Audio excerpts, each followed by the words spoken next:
I have never done this in my life. Oh man. I just clouted myself in the face with that scope. Don't do this at home, kids. Digital rifle scopes used to be hard work, so for years I avoided them. That was the case until one of my friends got a job for one of the biggest producers of night vision and thermal in the world. Today we're going air gunning. I'm quite excited. Me too. It's been a very, very long time since I've even looked at an air rifle this close. I don't know about you, I started on these things. I spent hours, days behind them.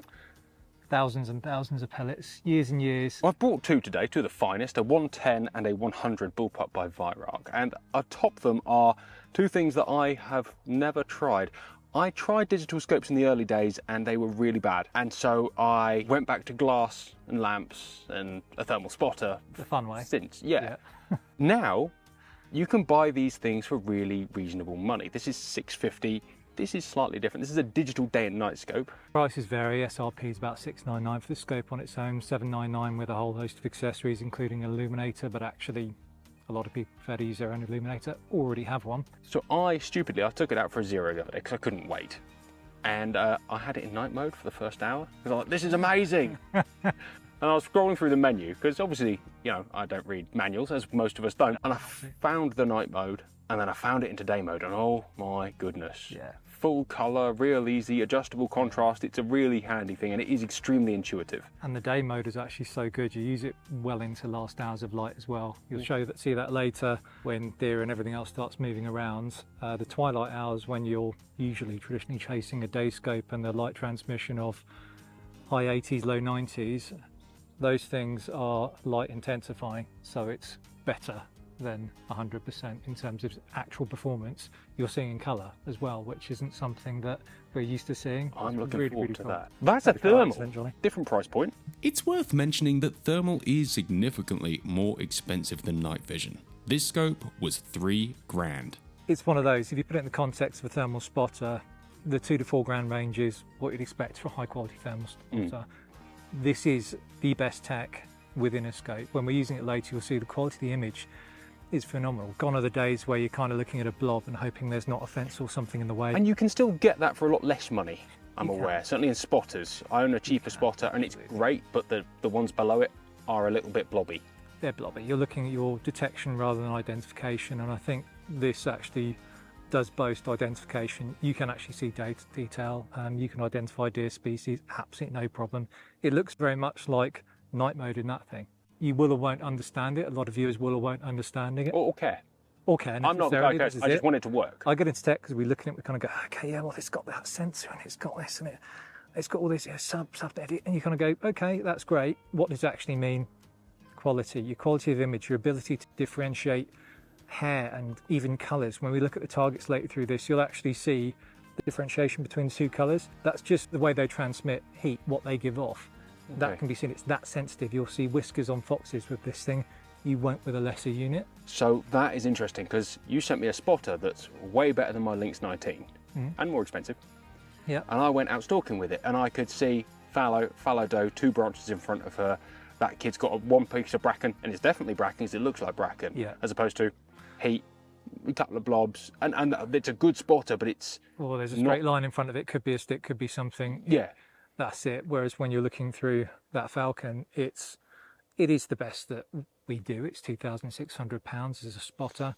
It doesn't have a rangefinder. What it does have is the best sensor and the best detection in terms of tiny variation. And you'll see NetD and Minicam and all these things mentioned. What they all basically come down to is how sensitive is it? Can you tell the difference in a fingernail or a thumb? Can you see someone's whiskers on their face with a thermal? Because they're all slightly different. Incredibly, if you take your thermometer that you get from Aldi and ping someone's face, it's not going to be able to tell the difference. If you look through a lower quality thermal imager, not that there's anything wrong with them, just in terms of how well they identify and how well they pick up detail, it's the higher value, higher cost items that do have the better sensors and the bigger lenses and all those things that basically give you that detail that you're looking for when you're shooting things, especially at night, because we don't know what's behind it or in front of it because we can't see with the naked eye. We might look through our scope or spot and go, oh, actually that's not safe. But when you're looking around, and certainly when you've got a scope on your rifle, the ability for animals to change the situation they're in, you don't want to be putting your scope down and picking up your spotter and going, oh yeah, no, it's still safe. And back there, you want something that, no, I can see quite clearly. It's just stepped in front of a branch. I can see quite clearly that I think there's something behind it. I can see an ear sticking out. That is what this gives at that level of detail. All right, let's get that zeroed in. I'm gonna have a little play at 15 yards because I think we're after some rats later, and then we're gonna have we're gonna disappear into our own little bits of wood and see how we get on. Compare notes, compare notes again. Have a scope off. A scope off, and then if we get frustrated because neither of us are competent airgun hunters anymore, Which is true. should we stick it on a big boy's gun and see what that does? Let's stick on a 243 and go and see what we can see later when it's far easier because it's dark and we don't have to worry about drop or any of those things.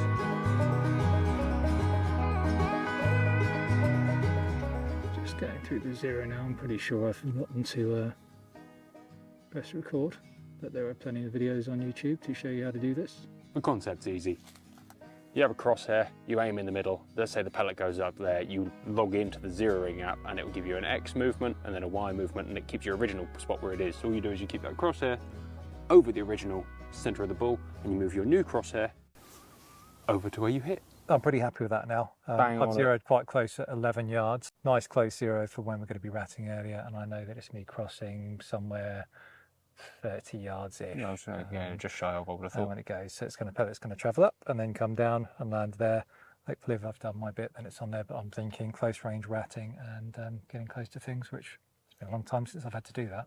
Yeah, you see, I was wondering when I failed at rabbiting yesterday why I stuck. I remember I was probably 2 foot shorter when I used to do it. Yeah. In earnest. But we're happy. I'll say I'm about half an inch high at 35 and an inch high at, yeah, well, so about 15 yards I was at. Well, it's dead rabbit all day long, isn't it? Theoretically. Just getting close to them now.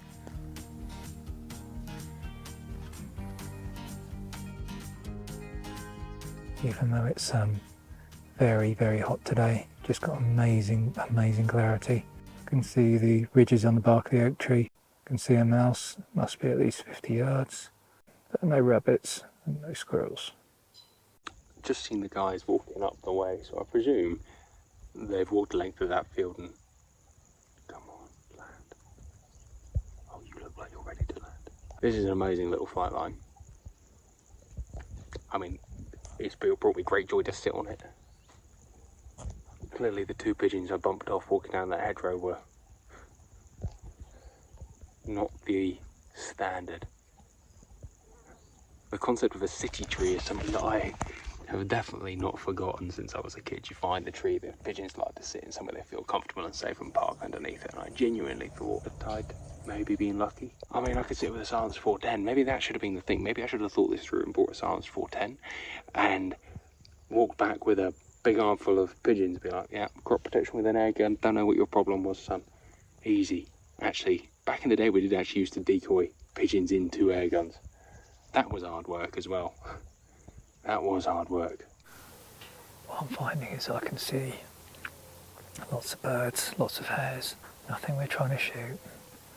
In terms of identification, the difference between a hare and a rabbit, about 250 yards isn't immediately obvious, and that's when I probably prefer on an air rifle, certainly if I was shooting around, to have the benefit of a day scope or something. I can see a day image versus thermal.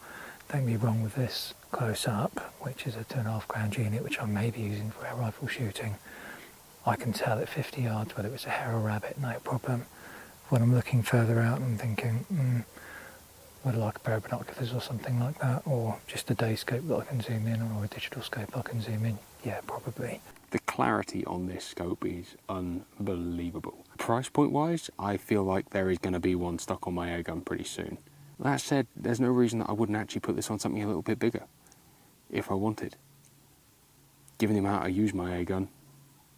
Maybe I'd use it more if I could shoot it at night more readily, I suppose. That's the thing, because I've got lamps and torches, but honestly, they're probably all very outdated technology now. And certainly after I'm done stalking, there's always an opportunity to go and shoot a few rabbits or just shoot a few squirrels. And something like this is actually the perfect partner for an air gun. Certainly price point wise, and I will keep going on about it.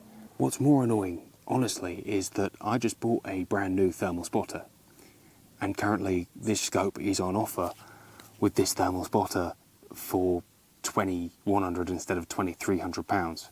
And this thermal spotter is better than mine, And at that deal, it's the same price pretty much as what I paid for mine, which was a Lynx 19mm, which is a fantastic, fantastic thing. But this is better. See much? I could have shot a bag of 30 flighting pigeons this last hour. Yeah, yeah. But I brought the wrong gun. We've seen some cows. I've seen some deer. Oh yeah, what did you see? Some fallow over there. We got some pretty sketchy imaging because they were literally just moving behind trees and I was pressing record at all the wrong times.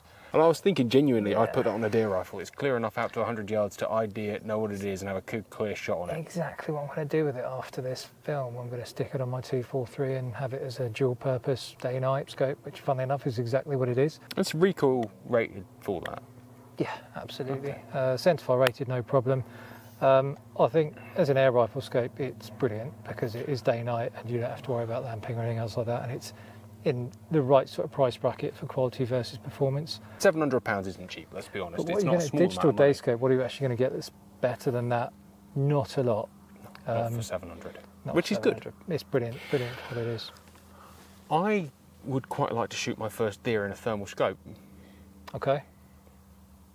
I've got a lot of time to shoot a lot of rabbits in thermal scopes. Okay. Should we put it on the big gun? Let's do it.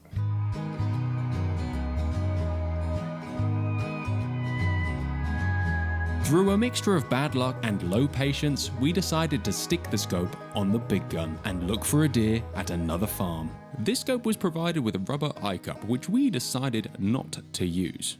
As you'll see, that was a mistake.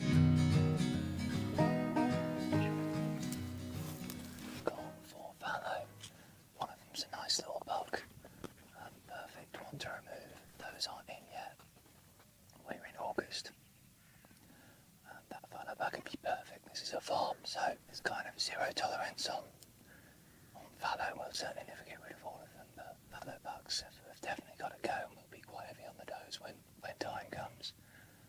But for now, Johnny's just creeping forward. Got about an hour left of light. We're using this grass track with the grown up grass to give ourselves a bit of cover. There's a little hedge line there. Johnny's going to move up and be ready for the shot pretty quickly. We'll go and catch up with him now. And I'm going to try, I've got the air rifle with me to try and show some images of what the Alpex will look like at low light at about 150 metres. Obviously I'm not going to be shooting them with this, but it's attached to a rifle and it's handy to show you the image quality.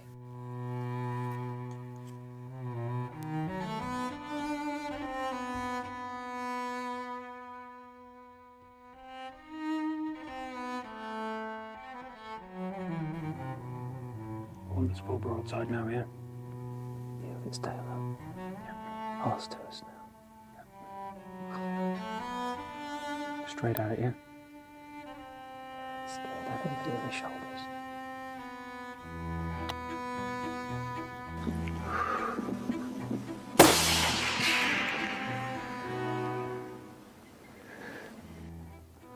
That was a very different experience to shooting it through a scope. The connection felt different, if that makes sense. Because you're shooting at a black fellowship blob as opposed to seeing and feeling and placing your shot. And I guess that's probably a learned How skill. was the definition? Because obviously I couldn't see it. Oh, unbelievable. Yeah. Yeah, I felt confident. And that's, what, 150, every part of 150, 170 yards. It's interesting. So I was looking through this and filming it whilst you were taking the shot. It'd be quite interesting to see the difference between the camera, your thermal, and the Alpex all in one. I had a little play with that after I shot it, and you said just have a look through, and it's not dark, but it's getting on that time that scopes would start to be less than ideal, and that looks brighter than it is out here by a considerable fraction. This is the best airgun hunting I've ever done.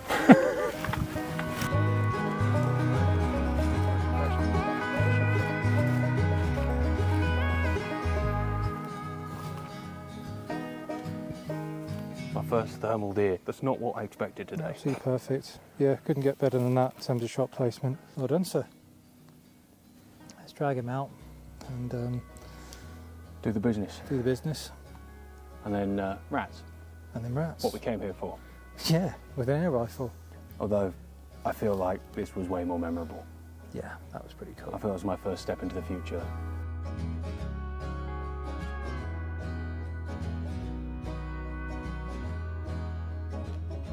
After that short and successful stalk, we drove back to the original land to continue our hunt for rabbits, as they just taste that bit better than rats. we're about to go incognito, so this is going to be an awful lot of scope footage and voiceover. Upon arrival, we realised that neither of us had brought an infrared illuminator for the airgun's night vision. That thermal brought the night to life. We saw hares, rabbits, cows, roe and a few fallow, as clear as day.